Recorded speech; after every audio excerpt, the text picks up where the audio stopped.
A originalidade é fundamental para um copywriting envolvente, capaz de transformar insights em narrativas impactantes. Na comunicação, um ingrediente secreto mora na arte de contar histórias que conectam, emocionam e inspiram.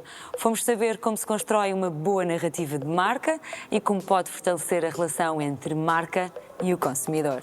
Bem-vindos ao Pitch, eu sou a Marta Leite Castro.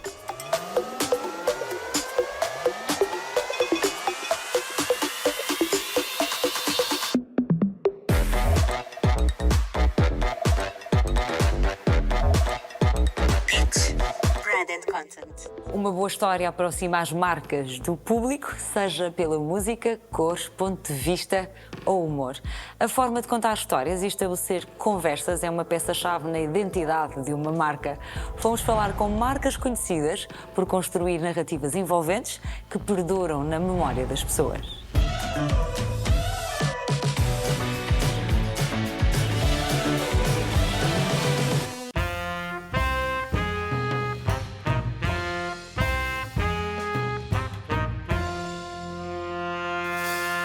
O nosso plano de comunicação e o plano de marketing está obviamente ligado com aquilo que são os nossos pilares fundamentais e estratégicos do negócio. Do lado do preço e da acessibilidade de preço é fundamental. O segundo pilar, que tem a ver com a nossa estratégia mais omni, chegar à IKEA de uma forma fácil, simples, com multicanal, com uma app a 5 minutos no nosso bolso, temos a IKEA, não é? Portanto, também este lado da simplicidade de acesso.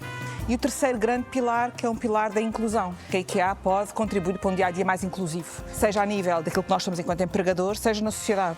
E, portanto, chegarmos e oferecermos estas soluções e esta possibilidade de chegar a uma casa melhor a diferentes pessoas, com diferentes perfis, é para nós muito importante. A nossa estratégia de comunicação é assente na nossa estratégia de marca.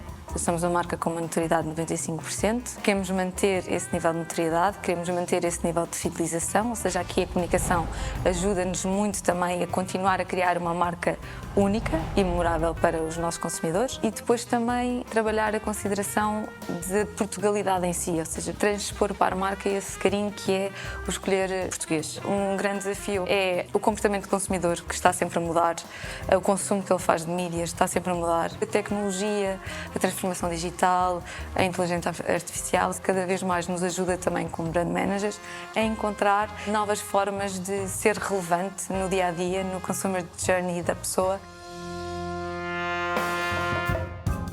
A TAP é uma organização extremamente complexa, tem que tornar simples as coisas e isso inclui a comunicação. Nós temos que comunicar com muitos públicos diferentes.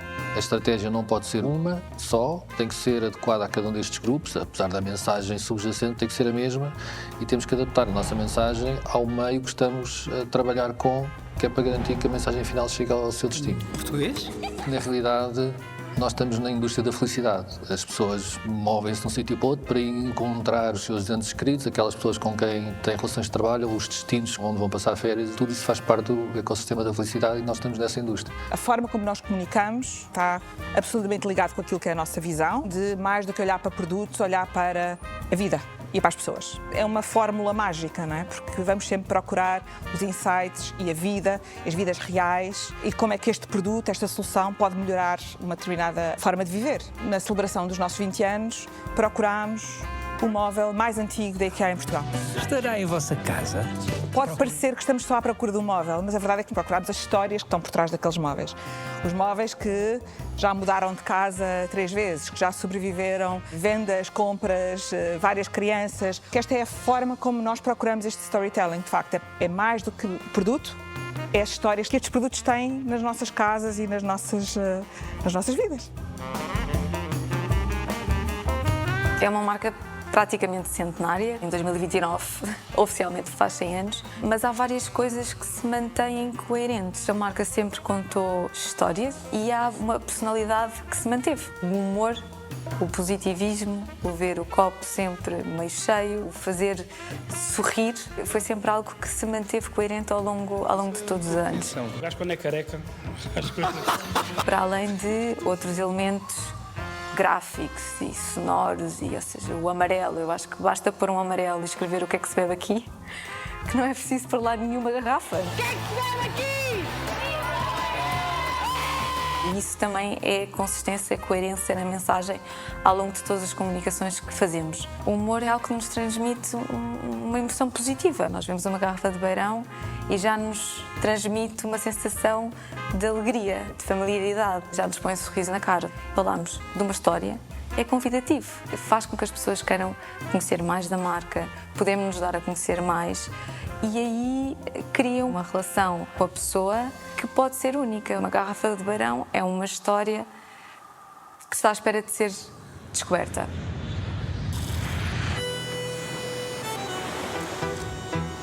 Usarmos storytelling é uma forma de conseguirmos que a mensagem fique mais registada, porque as pessoas lembram-se das histórias que transmitem muito mais facilmente do que se lembram se o preço é este ou o destino é aquele. E passar a mensagem através de histórias, através de storytelling, é fundamental, porque isso se registra muito mais e porque constrói também aquele laço emocional. TAP, abraça ao mundo. O Quintal de Flor é um projeto que nasceu online e que reflete o amor da fundadora pela cerâmica e pela arte portuguesa. É um projeto escrito na primeira pessoa, em que cada post, interação com o público, faz parte da própria identidade da marca.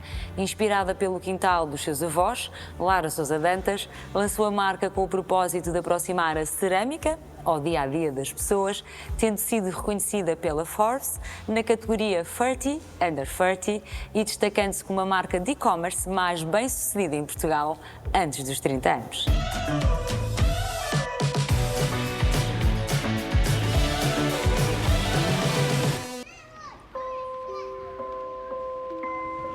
O quintal é a nossa história. Surgiu na pandemia em homenagem ao quintal de flor dos meus avós, que era um quintal na sede de Braga, conhecido por ter imensas flores pela sua vida, pela sua forma. E como eu perdi o meu avô na pandemia, eu decidi criar um projeto em homenagem a ele. O meu avô sempre foi uma pessoa de sonhos, de projetos, de acreditar no próximo, de empatia. O facto dele ter tido essa postura tão influente na minha vida e, de certa forma, ter refletido tanto isso em mim, fez o quintal tão especial. O quintal estava cheio de cântaros e cada cântaro tinha a sua história. A primeira peça que lançamos foi uma mulher com vários desenhos de caixinhas em que cada uma definia aquilo que é preciso para ser uma mulher corajosa. Sair da sua zona de conforto, arriscar, ser mais, ter voz. Todas as nossas peças têm um propósito e uma mensagem. Eu encontrei no Quintal de Flor um espaço para ser o que eu sempre fui. Eu adoro escrever poemas, adoro traduzir causas, adoro falar de assuntos que nem sempre estão sérios, mas é esta a forma de eu ver e de estar no mundo. Para nós criarmos um branding digital é sermos transparentes, não é adaptar uma certa moda, porque isso depois não é consistente. A nossa preocupação foi sempre e ainda é ser o mais transparente possível e verdadeiros com as pessoas. As redes sociais têm esse lado bom de ser uma loja aberta para todos e todos podemos brilhar da nossa forma. Comecei a publicar umas peças ainda sem ter noção o que era uma empresa, o que é um negócio, o que é a parte comercial. Começamos a enviar influencers, começamos a crescer, começamos a fazer entregas e eu acho que o nosso ponto maior de crescimento foi quando a Forbes fez uma entrevista em 2023 sobre o que é o Quintal de Flor. Teve uma repercussão muito grande e nós que trabalhávamos com 3, 4 lojas, começámos a trabalhar com 23 lojas internacionais, começaram-nos a contactar que queriam ter as nossas peças, tanto em Portugal como em Espanha. Para as lojas que fazemos revenda temos produtos exclusivos, por isso não são os que estão na nossa página, porque de certa forma não queremos concorrer diretamente com eles, porque acreditamos que cada pessoa gera o valor da peça. Estamos a desenvolver um site porque nós acreditamos muito numa produção próxima. Nós muitas vezes trabalhamos em cápsulas de 20, 30 unidades. Foi um sistema que nós optamos para conseguir dar uma boa resposta. No início cometemos um erro, quisemos competir pelo preço. E começamos a perceber que a maior competição que podemos fazer não é pelo preço, mas pelo valor da peça. E como é que conseguimos transmitir isso? Mostrando todo o processo de produção, partilhando a história dos nossos fornecedores, partilhando as dificuldades na produção e eu acho que a partir daí a pessoa começa a ficar mais consciente que há menos, com mais qualidade, com mais durabilidade e com mais história e propósito atrás de uma peça. Foi mudar um pouco o mindset, não concorrer pelo preço e concorrer pelo valor em si da peça. A cerâmica portuguesa tem muita qualidade, tem muito talento e tem muita história. As pessoas que produzem aqui nesta fábrica têm a sua forma de produzir, o seu porquê, e as que produzem em Alcobaça, que produzem no Alentejo, que produzem em outras zonas do país, têm outra forma de estar, de ver o mundo, é pegar na história de todos e construir uma caminhada. O Quintal de Flor, para mim, é o poder de acreditar em nós. Eu comecei neste projeto com uma mentalidade muito individual e comecei a perceber que juntos vamos mais longe. Este ano, a palavra que vai marcar é colaborar com marcas portuguesas, com artistas, com pessoas, com causas. O meu sonho é, sem dúvida, que o Quintal chegue a todo mundo e que possamos trabalhar com imensos artesãos, que possamos dar voz e que possamos levar este propósito de acreditar em nós para mais sítios e para mais pessoas. E porque contar histórias é uma arte, esta semana reunimos os especialistas Nuno Artur Silva, João Nunes, Miguel Durão e Sara Vitorino, com o intuito de perceber qual a importância de uma boa narrativa na publicidade e na criação de uma identidade de marca. Das combinações algorítmicas da inteligência artificial à importância do ponto de vista e à força de uma história partilhada, deixamos-lhe um preview da conversa na íntegra que poderá ver nas nossas redes sociais.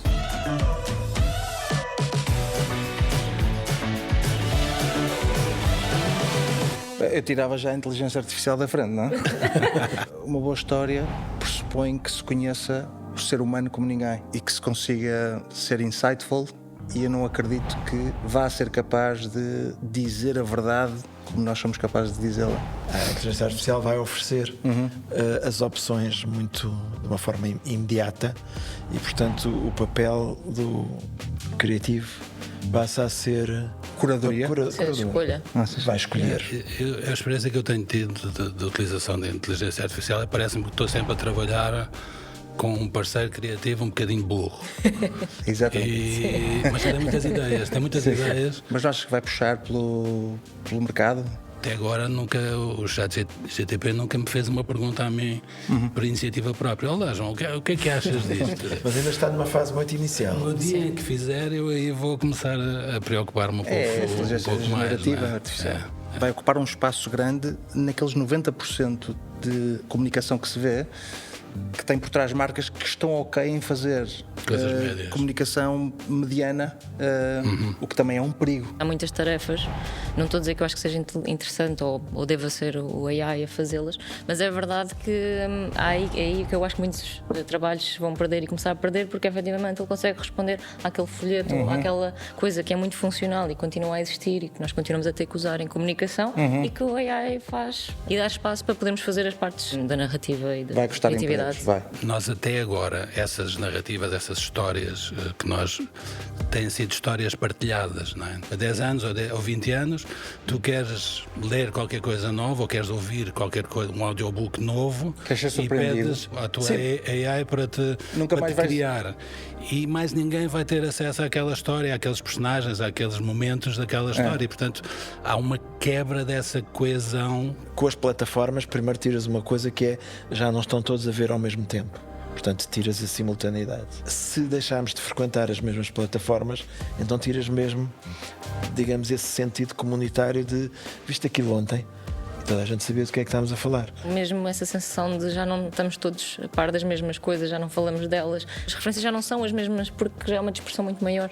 Há uma coisa que antes estava muito mais presente, lá está, quando não tínhamos a informação e conteúdo tão direcionado, que éramos mesmo muito mais impactados por coisas estranhas e esse estranhamento era importante. Estranhas e depois começas a pensar sobre isso e depois formas uma opinião. Se não tens esse estranhamento, se não és confrontado com essa coisa que não é só uma confirmação do que tu queres, que é o que acontece depois, lá está, seja em publicidade, seja politicamente, seja noutros campos, já não queremos, evitamos ao máximo essa sensação de estranhamento. E é essencial para nós criativos, não é? Sim. Eu acho que também temos que lidar com os algoritmos como em tempos lidávamos com os amigos, isto é, se eu tivesse um amigo que só ouvia sempre o mesmo tipo de música e que nunca mais me trazia outro tipo de sugestões, eu tinha que encontrar outro amigo.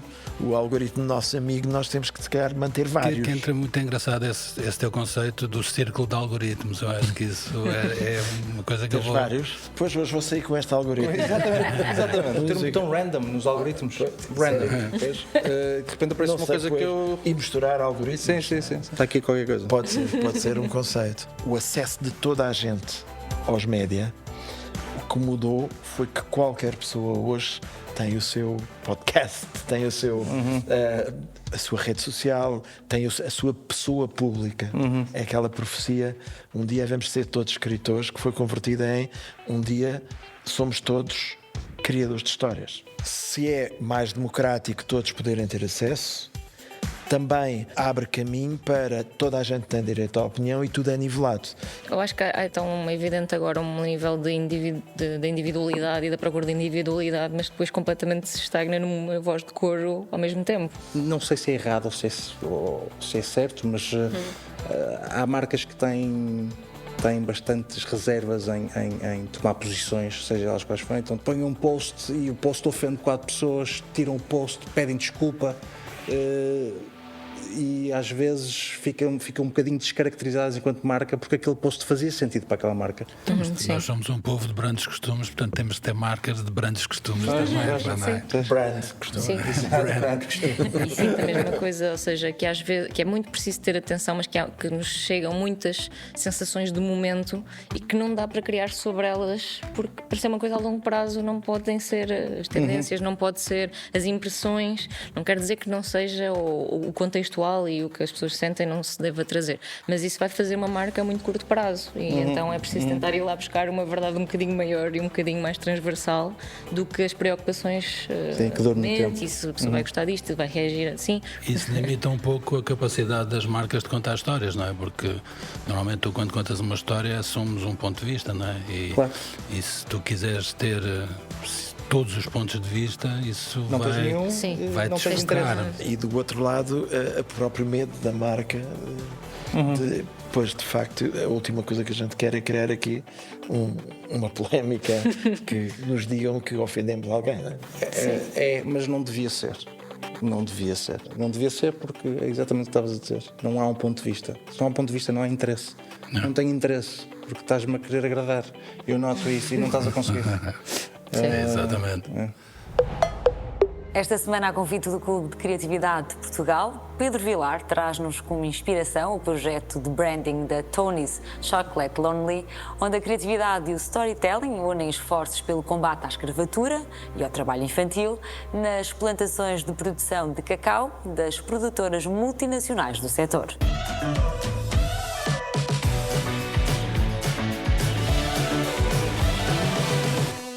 Let us tell you a little something about our chocolate bar. O projeto que trago como inspiração é o projeto de branding da Tony's Chocolate Lonely, uma marca que eu considero notável pela sua autenticidade, pela sua disrupção e pela forma como quebra com todos os estereótipos da categoria. A marca tem origem em 2005, quando um jornalista holandês faz uma pesquisa para um programa de televisão sobre a produção de cacau na África Ocidental, que tem 60% da produção mundial de cacau e que alimenta todas as multinacionais produtoras de chocolate. Where cocoa farmers work incredibly hard for very little money, and where children are forced into doing illegal and dangerous work. Ao fazer esta pesquisa, descobre que aos dias de hoje ainda é praticada nessas plantações a escravatura e o trabalho infantil. Decide assim contactar essas mesmas multinacionais no sentido de acabar com esta injustiça, mas não obtém qualquer resposta. E a sua forma de resolver o problema é então criar ele próprio uma marca de chocolate para tentar acabar com esta realidade. So, as long as the chocolate industry is unequally divided, our bar will stay that way too. Fala-se muito do propósito nas marcas, de começar com um why, e esta marca começa efetivamente com uma missão muito clara e muito fiel a esse seu propósito. Todos os elementos contribuem para esse propósito, a começar pelo nome, Tony's Chocolate Lonely. Tony é o nome do fundador e refere-se à sua luta solitária dentro desta área para acabar com esta realidade. Depois a própria identidade visual, muito divertida, construída através de uma tipografia única, de uma palete cromática vibrante e de uma linguagem de ilustração também ela única, que acompanha toda a comunicação da marca. Ao contrário da maioria das tabletes de chocolate, em que temos os quadrados divididos de forma perfeita, os quadrados desta tablete são irregulares e, no fundo, tentam representar as desigualdades e as injustiças que estão por trás desta indústria e que o seu fundador encontrou na sua investigação. Tudo isto constrói para a marca uma personalidade absolutamente única e genuína, que tem este storytelling absolutamente brilhante, com a assinatura da marca, Crazy About Chocolate, Serious About People, que representa na perfeição tudo aquilo que a marca tem como missão e como propósito. Tony's vision is 100% slave-free chocolate. Not just our chocolate, but all chocolate worldwide. Obrigada por ter estado desse lado. Voltamos para a semana com as melhores histórias do mundo das marcas e da comunicação. Pitch Branded Content.